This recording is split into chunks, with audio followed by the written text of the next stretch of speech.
Well, some animals are living fine on our planet. Others were just given the middle finger. From being completely helpless to looking like they were born already possessed. But you know, sometimes nature can't even really control itself. Now you might be wondering why I included penguins in this, but it's simple. I just feel really bad for these animals for how helpless they are. I just can't imagine these guys defending themselves from predators. Not that they can't. The problem is the predator they'll be facing. Their natural predators easily outmatch them. The main predators that pose a threat to penguins include the white-bellied sea eagle. And I don't think I need to explain this. You know how dangerous eagles are. Once they grab their prey, there is no escape from it. One of their most common predators are seals, and we also got sharks, which not only eat penguins but also eat seals. And this doesn't stop here, it just gets worse. Another huge threat would be a killer whale, otherwise known as an orca, averaging at about 5 tons. They're known to feast on sharks and seals. Now you tell me how these adorable creatures could possibly survive any attack of these apex predators, considering they're lucky they don't have polar bears around, because they all live in the North Pole. No polar bear lives in the South Pole, which is basically where penguins live. Yeah, that's what I thought. When this kind of thing happens, it's because the animal is no longer needed in our world. I'm sorry, penguins. Now, an animal you might want to be glad for not being it is a black widow. Well, technically the males are actually the cursed ones here, which aren't actually black, but either way they're still given the middle finger. Now this is simply because the females devour and eat the males after they finish mating, and the males are pretty tiny compared to females, so bear in mind that every single time male black widow spider mates, it's a rest in peace. And unfortunately they don't live to see their offspring, and you still complain about girls rejecting you for being 5 feet tall. Oh, I guess that was too much. Might I also want to mention that this also happens to praying mantises. Yeah, you definitely should be happy we tend to love each other more after mating rather than hating and devouring each other. Now, sloths are probably the most cursed animals on the planet, and this is exactly the reason why.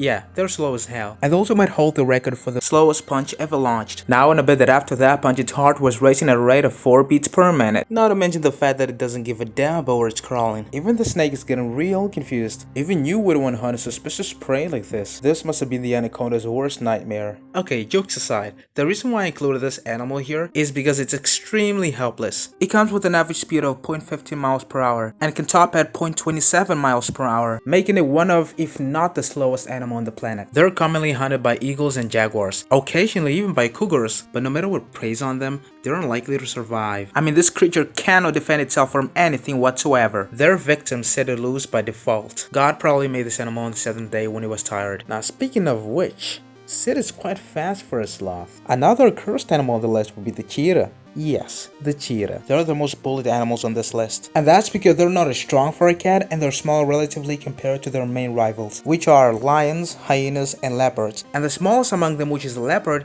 is at least the same size and can sometimes be 30% bigger than the cheetah, but it's way more powerful. Hyenas usually steal a cheetah's kill whenever they have the chance, and given that they're on average twice as big, male lions will often kill cheetahs not necessarily to eat them, but to eliminate competition. And same do leopards. Not to mention that they can't sleep without having to worry about hyenas sneaking in to deliver a message from a lion. You know, since they can't climb trees, at least that way they'd escape, I guess.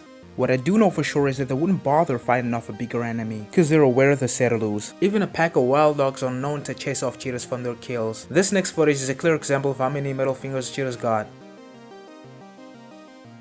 Yeah, vultures are among the most effective scavengers, but they're not as vicious as hyenas. Once a cheetah loses its kill, it will most likely go a day without feasting, either due to lack of stamina or food, and in such cases it could starve to death. It is also worth mentioning that other predators, especially hyenas, will usually hunt and eat cheetah cubs when their mothers are on the hunt for food. These big cats just can't get enough of being bullied. Now you tell me, what the hell is this supposed to be? Now for a pretty big cat, this can get any cuter. Well, it just turns out cheetahs are part of the small cats, not the big cats, so to speak. To make it simple, they're the second biggest small cats, being outweighed by cougars, which are the biggest small cats. Nonetheless, their speed is something worth praising, not unless they challenge a motivated hippo in a race.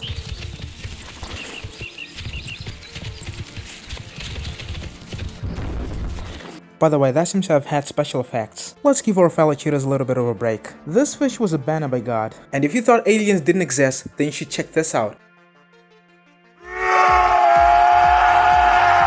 This is an amphibian called, just a sec. Axolotl.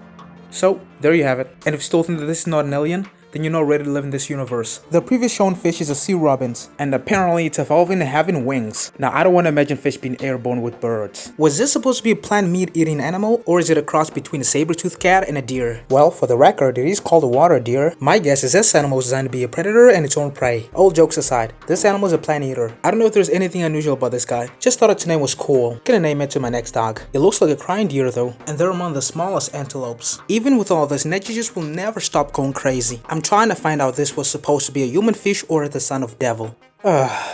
Well, the name speaks for it. Might have said this is the devil himself, and these are his brothers. Yeah, the one you saw in Finding Nemo. Does have a pretty nasty look. I'll leave this guy for the upcoming videos. This would rather be a blast one. This snail is highly venomous and uses its comb-looking spines as a defense weapon. Here are some honorable mentions. This is the Dracula of the ocean. And speaking of a starfish, this is how they walk. That's pretty creepy. Well, that's about enough for today, and thanks for watching. Don't forget to subscribe and turn on the notification bell, and make sure to visit me on Instagram and TikTok, which are in the description below.